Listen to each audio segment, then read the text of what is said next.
आपण पाहत आहात जनता न्यूज एक्सप्रेस। मुंबईत शिवडी येथे होणारा सनबर्न फेस्टिवल तात्काळ रद्द करण्याची मागणी सर्व स्तरातून होत आहे। हा फेस्टिवल महाराष्ट्राची संस्कृती, परंपरा आणि अस्मिता यांना गालबोट लावणारा असल्याचा आरोप करण्यात येत आहे। महाराष्ट्रात गरीब शेतकऱ्यांना कर्जमाफी नाही, परंतु नशेखोर सनबर्न फेस्टिवलला मात्र कोट्यावधीचा दंड सरकारने माफ केला। हे संतापजनक असून अशा कार्यक्रमाला सरकार परवानगी देतेच कशी, असा प्रश्न अनेक सामाजिक संघटना उपस्थित करत आहेत। युवा पिढीला अंमली पदार्थांच्या गर्तेत ढकलणारा हा कार्यक्रम महाराष्ट्राच्या भूमीत कधीही होता कामा नये। मुंबईत होणारा सनबर्न फेस्टिवल तत्काळ रद्द करा। या कार्यक्रमावर तत्काळ बंदी घालण्याची मागणी अनेक संघटनांनी केली आहे। आज मुंबईमध्ये शिवडी येथे सनबर्नचा कार्यक्रम होणार आहे। तर सनबर्न हा नेहमीच वादग्रस्त आहे। त्याची जी पार्श्वभूमी, त्याचा इतिहास बघितला तर तो अत्यंत वादग्रस्त आहे। हा कार्यक्रम शिवडी येथे डिसेंबरच्या 19, 20, 21 या दिवशी होणार आहे। सनबर्नचा कार्यक्रम पहिल्यांदा गोव्यामध्ये होत होता, बेंगलोरमध्ये होत होता, पण त्याची जी अंमली पदार्थांबरोबर त्याचं जे कनेक्शन आहे, त्या कनेक्शनमुळे आणि त्याच्यामधून निर्माण होणारी जी अश्लीलता आणि जो पाश्चात्य जी संस्कृती आहे त्याचा उदो यासाठी तेथून त्यांना हद्दपार केले आणि तो पहिल्यांदा आता मुंबईमध्ये हा कार्यक्रम होत आहे।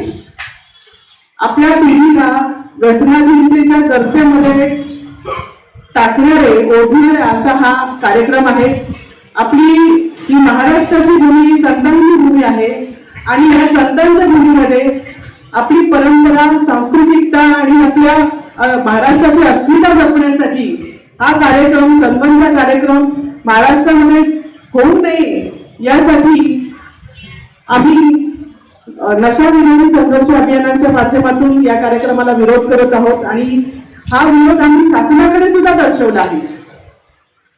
गेल्या महिन्याभरापासून आम्ही शासनाला निवेदन देत आहोत। त्यामध्ये मुंबईचे जिल्हाधिकारी, मुंबईचे पोलीस आयुक्त, सह आयुक्त, नार्कोटिक्स डिपार्टमेंट, बाल हक्क आयोग यांना सुद्धा आम्ही हे निवेदन देऊन या कार्यक्रमाची जी भीषणता आहे, त्या कार्यक्रमाचं कसं वास्तविक रूप काय आहे ते आम्ही दाखवलेलं आहे। सनबर्नच्या कार्यक्रमामध्ये अंमली पदार्थांची विक्री होते आणि त्यांचं सेवन होतं आणि त्यामुळे अनेक तरुण मुलांचे मृत्यू सुद्धा झालेले आहेत। याची माहिती आपण जर गुगल केली तर आपल्याला मिळू शकते। मुख्य म्हणजे काय आहे की या कार्यक्रमाला आम्ही विरोध केलेला आहे, पण नशा विरोधी संघर्ष अभियानाच्या माध्यमातून गेले अनेक महिने आम्ही अंमली पदार्थांचा भावी पिढीवर कसा परिणाम होतो आणि त्यांनी तिथे कसा अडकू नये यासाठी अनेक कॉलेजेसमध्ये जाऊन, प्राध्यापकांना भेटून, प्राचार्यांना भेटून मुलांसाठी व्याख्यानं आयोजित केली। याचा प्रसार सुद्धा आम्ही या माध्यमातून केला आणि जेव्हा हा सगळा सनबर्नचा सगळा इतिहास जेव्हा कॉलेजमध्ये लोकांना कळला, मुलांना कळला, समाजाला कळला, तेव्हा समाजाची सुद्धा मागणी आहे की अशा प्रकारचे EDM म्हणजे इलेक्ट्रॉनिक डान्स अँड म्युझिक जे फेस्टिवल्स असतात, म्हणजे हा सनबर्न फेस्टिवल आहे, सुपरसोनिक फेस्टिवल आहे, असे कार्यक्रम व्हायला नाही पाहिजे। या कार्यक्रमांना रद्द करणे हे समाजाची सुद्धा ही मागणी आहे। आणि आपल्याला सुद्धा आवाहन करते की या मागणीचा सर्वांनी गांभीर्याने या मागणीकडे सर्वांनी लक्ष द्या। म्हणजे काही दिवसांपासून आपण ही मागणी करत आहोत। बाल हक्क आयोगाला सुद्धा मागणी दिली आहे, तसंच राष्ट्रीय मानवाधिकार आयोगाकडे सुद्धा आम्ही सनबर्नच्या विरोधी तक्रार पण दाखल केलेली आहे। आता म्हणजे केवळ सनबर्न मध्ये व्यसनाधीनता होते हे तर आहेच, म्हणजे हा वादग्रस्त भाग सनबर्नचा तर आहेच, पण याच्यामध्ये मुख्य काय आहे ना, आतापर्यंत जे सनबर्नचे कार्यक्रम झालेले आहेत, पुण्यामध्ये पण जो सनबर्नचा कार्यक्रम झालेला आहे, तर यांनी खूप मोठ्या प्रमाणात कर सुद्धा बुडवलेले आहेत। यांच्यावर आकारलेले जे दंड आहे, म्हणजे पुण्यामध्ये यांच्यावर अवैध रीतीने उत्खनन केलं म्हणून 60 लाख रुपयाचा दंड आकारला होता, नंतर तो दंड माफ केला। तर आम्ही शासनाला असं विचारायचं की कुठल्या आधारावर यांनी दंड माफ केला, यासाठी आम्ही न्यायालयात सुद्धा जाणार आहोत। आता बीपीटीच्या लोकांनी आम्हाला लक्षात बीपीटीच्या लोकांकडून कळलं की ज्या ठिकाणी बीपीटीच्या म्हणजे मुंबई पोर्ट्रस या ठिकाणी त्यांच्या जागेवर हा सनबर्नचा कार्यक्रम होणार आहे. त्यांनी सुद्धा आम्हाला कळवलं की त्यांना सिक्युरिटी डिपॉझिट म्हणून सनबर्नच्या आयोजकांनी 2,16,00,000 दिले.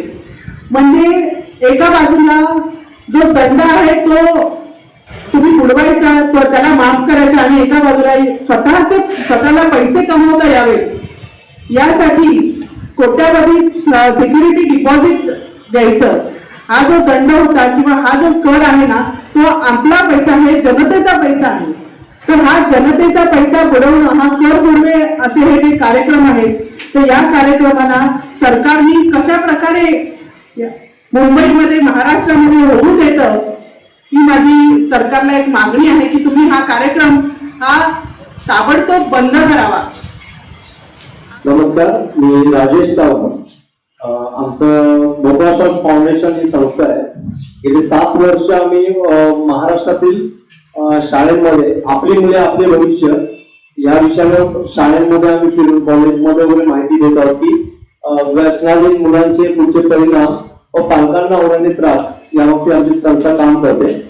आता झालेल्या झालेल्या आमच्या सभेमध्ये म्हणजे नशाविरोधी संपर्कचा जो कार्यक्रम आहे तो गोव्यातनं सुरुवात झालेला आहे. गोव्यापासून तो पुण्यामध्ये आता मुंबईमध्ये आलेला आहे. तर ऍक्च्युली यांची जी ओळख जी आहे ती म्हणजे कसं आहे, ही लोक संपर्कची तुम्ही कारकीर्द बघितलं तर ती लोक एकांत जागा शोधतात. म्हणजे कोकणातला एखादा प्रदेश असेल किंवा एकांत जागा असेल, फार्म हाऊस असेल, एकरमध्ये जागा बघतात. आता जी जागा बघितली ती पण मुंबईच्या कानाकोपऱ्यातली जागा आहे, पोर्ट्रसची जागा आहे. ती पण बरेच 20 एकर मधली जागा त्या लोकांनी व्यापलेली आहे. त्यामध्ये यांचं म्हणजे कॅसिनो पासून सगळे काउंटर्स त्या कार्यक्रमामध्ये असतात. आणि एकांत म्हणजे काय, हे लोक जे शोधतात ते मोठमोठे उच्च वर्गीय विद्यार्थी शोधतात. कारण यांची जी फीज आहे, एंट्री फीज आहे 8,500 पासून सुरुवात होते, पुढे लाखो पर्यंत आहे. त्यात VIP पासेस देखील आहेत आणि प्रत्येक काउंटर यांचा वेगवेगळा आहे. त्यामध्ये तुम्ही असा विचार करा, टुबोर्ग नावाची कंपनी आहे, ही मद्य देते, ही कंपनी यांना स्पॉन्सर करते. अशा बऱ्याच कंपन्या त्यामध्ये आहेत. आणि यांचा हेतू एवढाच आहे की जे एक जर तुम्ही बघितलं तर हा जो बिझनेस आहे 3 दिवसाचा बिझनेस केला, त्यांचे फेसबुक आणि वेबसाईटला जर फॉलोअर्स बघितले तुम्ही, लाखो करोडो फॉलोअर्स आहेत त्यांचे. त्यामध्ये 10 लाख लोक जरी आले तरी हा 1000 करोडचा व्यवसाय 3 दिवसामधला आहे. त्यामुळे ह्या लोकांनी ह्या अगोदर देखील शासनाला काही निधी दिलेला नाही. पण हा जो आपल्याला कर यांच्याकडनं आकारण्याचा प्रयत्न सरकार करत आहे, तुच्छ कर आहे. म्हणजे एवढ्या योजना सरकार चालू आहे, त्यामध्ये ह्या माध्यमातून आपण कर घेणे हे हिंदुस्थानाला शोभण्यासारखं नाहीये. तर माझी सरकारला हीच विनंती आहे की आपण तातडीने या सनबर्न सारख्या इव्हेंट कंपनी मॅनेजमेंट ही कंपनी आहे, त्यामध्ये ही लोक आजची जी तरुण पिढी आहे त्यांना आकर्षित करते. त्यांना पालकांशिवाय कसं जगणं, म्हणजे परदेशात कसं आहे की 24 तास मौज मजा, एकांतवास, नाच गाणं, बेधुंद होऊन नाचणं, मद्य पिणं, नशा करणं, अंमली पदार्थाचे सेवन करणं. अंमली पदार्थ म्हणजे त्यामध्ये पदार्थामध्ये पण पोलीस कारवाई का करत नाही हा प्रश्न येतो. तर पोलीस कारवाई का करत नाही, कारण जागेवर घेणारा आणि देणारा तिथे उपस्थित पाहिजे, तरच त्या ठिकाणी कारवाई होऊ शकते. किंवा अंमली पदार्थाचा साठा तिथं वजनापेक्षा जास्त हवा, त्याचे वजन क्वांटिटी असते. कलम 7 ते 20, 21, 22, 23 या कलमांतर्गत त्यांच्यावर कारवाई होऊ शकतात. पण मुंबईतील ह्या स्थानावर या लोकांनी जे आज आक्रमण केलेलं आहे हे पुढे सनबर्नची जे लोक साईट बघतायत, इथे बसलेले जेवढे पत्रकार माध्यम आहेत त्यांना माझी विनंती आहे, त्यांच्या साईट्सवर तुम्ही बघितलं ना लाखो फॉलोअर्स आहेत. आणि ते फॉलोअर्स बघायला अनेक विद्यार्थी आहेत. आणि ते विद्यार्थी प्रत्येक जणाला हा पैसा गोळा करणं शक्य नसतं. व्यसन करण्यासाठी हे चोरी दरोडे कर आणि मृत्यू घडतात, खून दरोड्याच्या घटना घडतात. आता एक छोटासा विषय म्हणजे कसा, हिवाळा आहे. हिवाळ्यामध्ये फ्लेमिंगो नावाचा पक्षी हा विटी आपल्या गेटवे पासून येतो, तो वाशीच्या खाडीपर्यंत जातो.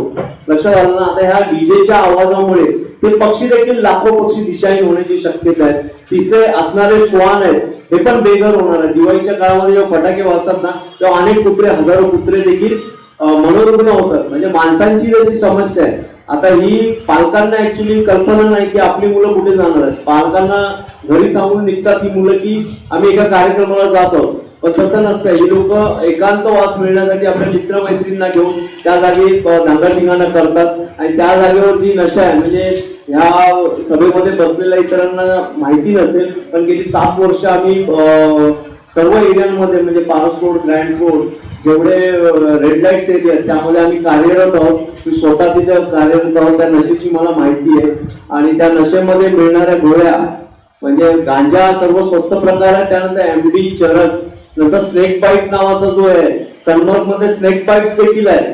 त्याची किंमत 10,000 एंट्री फी आहे आणि सनबर्ग मध्ये आत गेल्यानंतर विविध काउंटर्स मध्ये आतली जागा एवढी व्याप्त आहे ना, तुम्हाला तिथे पोहोचण्यासाठी हजारो सेल्स मॅन्स आणि काउंटर्सवर कसे असतात तसे यांचे अनुयायी काम करत असतात आणि त्यामध्ये ओळखतात की धनाढ्य विद्यार्थी कुठचा आहे, जो एका वेळेला लाखो रुपये खर्च करतो. अशा लोकांना ही लोक बघून घेतात आणि त्यामध्ये त्यांचा फॉलोअप करतात, त्यांना लाडीगुलाबीने त्यांच्यातनं पैसे काढतात व इव्हेंट्स तुम्ही बघाल ना, एकांत जागा ही सनबर्ग शिवडी इथेच नाही, यांचे पूर्ण महिनाभर हे प्रोग्राम चालू आहेत पूर्ण महाराष्ट्र देशामध्ये.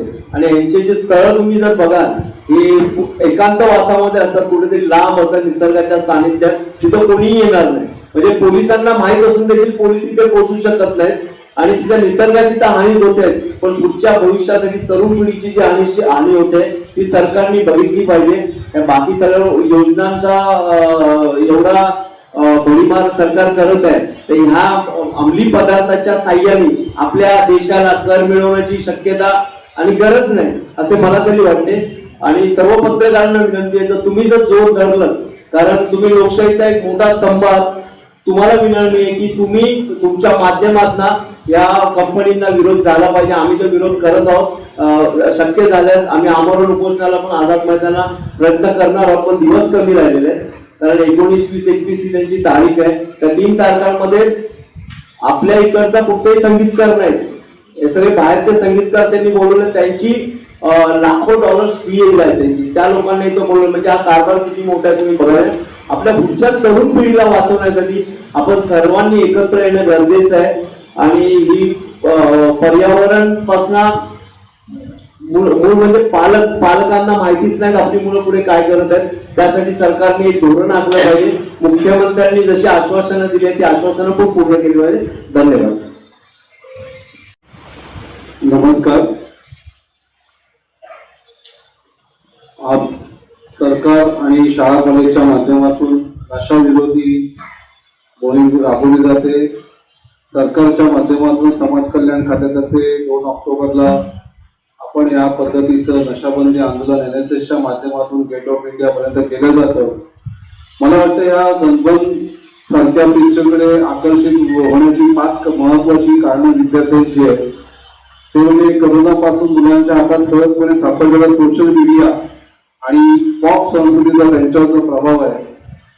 आपल्या मध्यमवर्गीयांच्या आणि उच्च मध्यमवर्गीयांच्याही मुलांबरोबर याचा फार प्रभाव आहे. आणि या फेस्टिवलला आई वडिलांना काही खोटं नाटं सांगून विद्यार्थी ही जी तरुणाई आहे ही तरुणाई त्या ठिकाणी जात असते. मागे अशा प्रकारचे कार्यक्रम हाजेरी सारख्या ठिकाणी पण झाले होते. तशी शहरामध्ये कुठे फार मोठी जाहिरातबाजी होत नाही, परंतु सोशल मीडियाच्या माध्यमातून या तरुणाईला त्याची बरोबर खबर लागते आणि लोंढेच्या लोंढे या कार्यक्रमाला जातात. दुसरी गोष्ट म्हणजे हे जे ड्रग्ज विक्रेते आहेत यांची रणनीती तरुणाईला टार्गेट करण्याची असते. ते बरोबर त्यांचा जो टार्गेट ग्रुप आहे त्याला हेरतात आणि त्यांच्यापर्यंत प्रथम मोफत आणि नंतर मग फ्रीमध्ये तुम्ही ट्रान्समध्ये जाण्याची तुम्हाला एक संधी आहे असं सांगून त्या लोकांना त्याच्यामध्ये पहिली अफूची गोळी फुकट दिली जाते आणि नंतर मग सगळं त्यांच्या देशोधडीला ते विद्यार्थी लागतात आणि चांगले चांगले संसार उद्ध्वस्त होतात. नंतर शैक्षणिक ताण आणि भावनिक अस्वस्थता हे त्याचं तिसरं कारण आहे. आजकाल विद्यार्थ्यांमध्ये शहरी विद्यार्थ्यांमध्ये अभ्यासाचं प्रमाण खूपच कमी झालं आहे आणि या मोबाईल नावाच्या वस्तूमुळे त्यांचं जे काही नुकसान होत आहे ते त्यांनाही कळत नाहीये. त्यामुळे बऱ्याच वेळा नातेसंबंधांमध्ये पण जो काही समस्या असतात त्याच्यामुळे आज आपण बघतोय की विद्यार्थ्यांचं सिंगल पॅरेंटिंग वाढलेलं आहे आणि एकूणच सामाजिक परिस्थितीमुळे विद्यार्थी त्याचा गैरफायदा घेत आहेत. तिसरी गोष्ट म्हणायला गेलं तर चौथी गोष्ट म्हणायला गेलं तर ही तरुणाई जी असते त्यांना नवीन काही करण्याची आपण मागे तो इलेक्ट्रॉनिक गेम होता त्याच्या माध्यमातून त्याच्यावर बंदी घातली सरकारने, ती चांगली स्टेप झाली. परंतु अशा प्रकारचे नवीन काहीतरी करून दाखवण्याची त्यांच्याकडे धाडसी वृत्ती असते आणि ते नवं करण्याच्या नादामध्ये ते आपलं आयुष्य उद्ध्वस्त करून घेतात. आणि याच्यावर सगळ्या शेवटी त्यांच्या बरोबरीचेच मित्र जे असतात त्या समवयस्कांचा म्हणजे पीअर ग्रुपचा खूप मोठा प्रभाव असतो. आणि त्याच्यामुळे ही तरुणाई एकाला एक अशी शृंखला पकडून म्हणजे एका समवयस्क विद्यार्थ्यांच्या माध्यमातून इतर विद्यार्थ्यांकडे पर्यंत जायचं. आणि मग आपल्या सर्वांना माहिती आहे की अशा पार्टीजमध्ये अनेक गैरप्रकार होतात, बलात्कार सारखे गुन्हेही घडतात. त्यामुळे सरकारची सगळ्यात मोठी जबाबदारी आहे या छोट्याशा रेव्हेन्यूसाठी दंडमधून नाही पण या कार्यक्रमाच्या माध्यमातून त्यांना जो काही महसूल मिळत असेल तो अत्यंत छोटा आहे, कमी आहे आणि क्षुद्रच आहे. आणि त्याच्यासाठी आपल्या तरुणाईचं फार मोठं नुकसान ही मंडळी करतात. ही देशद्रोही मंडळी आहे असंच त्यांना म्हणावं लागेल. कारण यांना याच्यामध्ये कोणताही आपल्या देशी गायक कलाकार नसतो, हे सगळे फॉरेनचे पॉप सिंगर्स असतात. आणि त्यामुळे आपल्या देशाची जर आपला भारत ओळखला जातो की तरुणांचा देश आहे, आपलं सरासरी वय 29 वर्ष आहे, पण हीच पिढी उमलत्या काळांना बिघडवण्याचं काम हे असे सनबर्न सारखे फेस्टिवल करतात. ते फेस्टिवल नाहीये तर आपल्या फेस्टिवलच्या नावावर कलंक असं मी म्हणेन. त्यांना सनबर्न फेस्टिवल म्हणण्यापेक्षा त्याला सनबर्न हैडोस म्हणायला पाहिजे. आणि हा हैडोस पत्रकारांच्या चौथ्या स्तंभाच्या माध्यमातूनच सरकारला खडवून तुम्ही जागे करू शकता. म्हणूनच आम्ही सर्व विद्यार्थ्यांच्या वतीने मी आपण सर्व पत्रकारांना विनंती करतो की हा मुद्दा सरकारपर्यंत जाऊन हा कार्यक्रम 19 डिसेंबरला कसा होणार नाही याची आपण सर्वांनी काळजी घेतली पाहिजे. धन्यवाद. एक अत्यंत खेदजनक गोष्ट ही आहे की तुम्ही स्वतः सुद्धा या महोत्सवाची तिकीटं काढण्याचा प्रयत्न करू शकता. आणि जर तुम्ही ते काढण्याचा प्रयत्न केला तर तुम्हाला जे कनिष्ठ दर्जाचं तिकीट कमी रुपयांचं त्या तिकिटाच्या वरती तुम्हाला तिथे दिसेल की 12 वर्षाच्या मुलांना प्रवेश आहे. आणि तिथेच तुम्हाला ट्यूबोर्ग या कंपनीची ॲड दिसेल. आता तुम्ही म्हणाल ही सरोगेट ॲडव्हर्टायझिंग आहे की ट्यूबोर्गचे ग्लासेस असतील किंवा काहीतरी असेल. तुम्ही जर 4,500 रुपयाचं तिकीट काढायचा प्रयत्न केला तर ते तुम्हाला एक ग्रँड टेबल देणार. इथे सुद्धा 12 वर्षाच्या मुलांना एंट्री आहे. आणि या ग्रँड टेबलवरती स्पष्ट घेण्यात आलेले तुम्ही जर काही जाऊ शकता आणि पाहू शकता की 2 हार्ड ड्रिंक्स तुम्हाला वोडका पाहिजे, विस्की पाहिजे, काय पाहिजे, 2 बाटल्या तुमच्या टेबलावर आम्ही देऊ. 4,500 रुपये फक्त तुम्ही द्यायला तयार असाल तर 12 वर्षाच्या मुलांना, 18 नाही 12 वर्षाच्या मुलांना आपण अशा तऱ्हेने व्यसनाधीन बनवू इच्छितो. माझा प्रश्न आहे सर्वांना. आणि हा महोत्सव इतका बदनाम आहे, इतक्या वेळेला इतक्या जणांनी आपले प्राण गमावले. GMC गोवा मेडिकल कॉलेजचा प्री रिपोर्ट आहे गोवा पोलिसांना दिलेला, त्याच्यामध्ये त्यांनी सांगितलेलं आहे की करण कौशिक याचं ज्या वेळेला विसेरा ॲनालिसिस झाला त्यावेळेला त्याच्यामध्ये विविध प्रकारचे ड्रग्ज हे मिळण्यात आले आणि त्याचा मृत्यू झाला. संबंधच्या आतमध्ये संबंध स्वतः हे मान्य करतो, तेही तुम्ही बातम्यांमध्ये पाहू शकता. तर जिथे मुळातच हा महोत्सव म्हणतात याला, मी हा कसा काय महोत्सव म्हणावं, की हा जो विखार पोचलेला आहे, तर माझी तुम्हाला कळकळीची विनंती आहे सर्वांना की याचं समूळ उच्चाटन झालं पाहिजे. मुंबईमध्ये हा महोत्सव नको. पहिली गोष्ट. दुसरी गोष्ट, शासनाने बॉम्बे पोर्ट ट्रस्टची जमीन यांना देऊ केली का? कशासाठी? सरकारी जमीन ही पंतप्रधान आले होते, म्हणाले की मुंबई मेरी टाईम वीक त्यांनी 7 दिवसाचा इथे केला. आणि ते गेल्यानंतर मुंबई पोर्ट ट्रस्टने मुंबई मेरी टाईम MERRY मज्जा करा, खाओ पिओ ऐश करो पण म्हणू, हे करण्याचं कारण ते काय? फक्त महसुलासाठी हे करणं योग्य आहे का? समाजाचा घटक म्हणून, केवळ पत्रकार म्हणून नाही तर कोणाचे तरी भाऊ, कोणाची तरी बहीण, कोणाची तरी आई किंवा वडील म्हणून तुम्हाला हे निवेदन देऊ इच्छितो की कडाडून विरोध झाला पाहिजे. मुंबईमध्ये याची आपल्याला गरज नाही. गोव्यावरनं काढून टाकलेला हा महोत्सव आहे, पुण्यावरनं काढून टाकलेला महोत्सव आहे, सर्वत्र विरोध झालेला आहे. आता मुंबईकरांची पाळी आहे आणि आपण त्याच्यात प्रत्येकाने खारीचा वाटा उचलायचा. धन्यवाद. उपस्थित 3 प्रमुख व्यक्त्यांनी सांगितलं त्यावरून आपल्या सगळ्यांनाच कळलं असेल आणि आपल्या सगळ्यांना माहीतच आहे की सनबर्न हे नेमकं काय आहे. फेस्टिवल म्हणायचं, मनोरंजन म्हणायचं का विकृती म्हणायचं.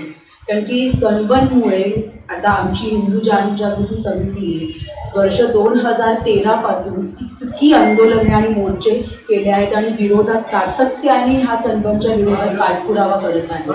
त्यामुळे गोवा सरकारने हा कार्यक्रम रद्दही केला आणि पुण्यामध्ये तर ह्याचं पण इतक्या मोठ्या प्रमाणात विरोध चालू आहे की पुण्यातही हा कार्यक्रम अजिबात करून दिला नाही. पण देशामध्ये या सनबर्नच्या माध्यमातून अल्कोहोल आणि अंमली पदार्थ म्हणजे ड्रग्स याच्या सेवनाचा मुक्त वापर होत आहे.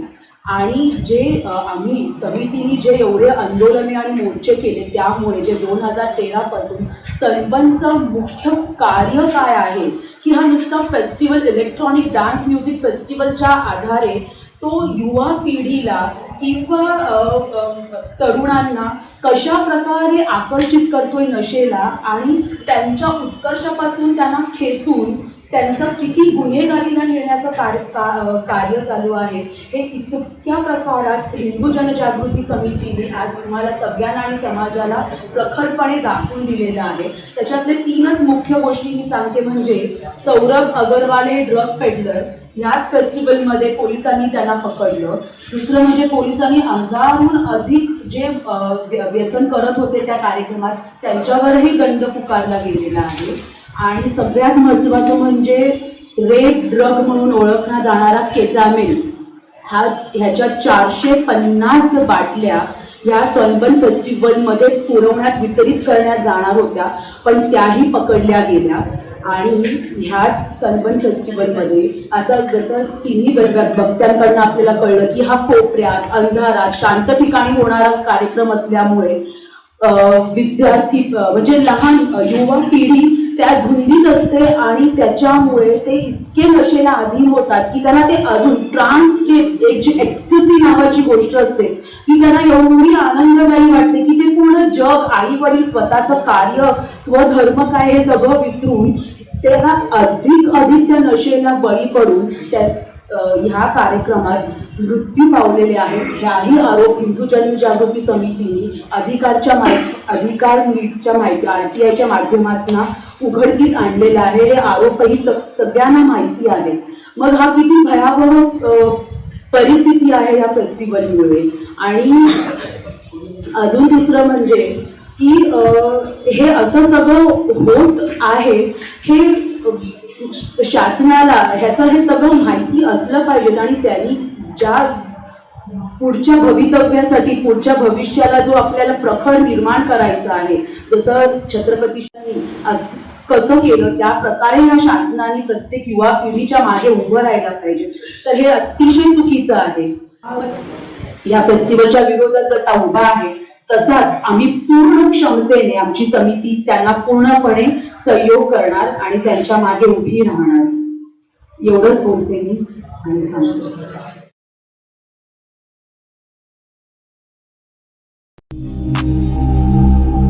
अचूक बातम्या, निपक्षपाती विचार, अन्यायाविरुद्ध वाचा फोडणारे परखड विचारांचे सार्वभौम दैनिक प्रजासत्ताक जनता.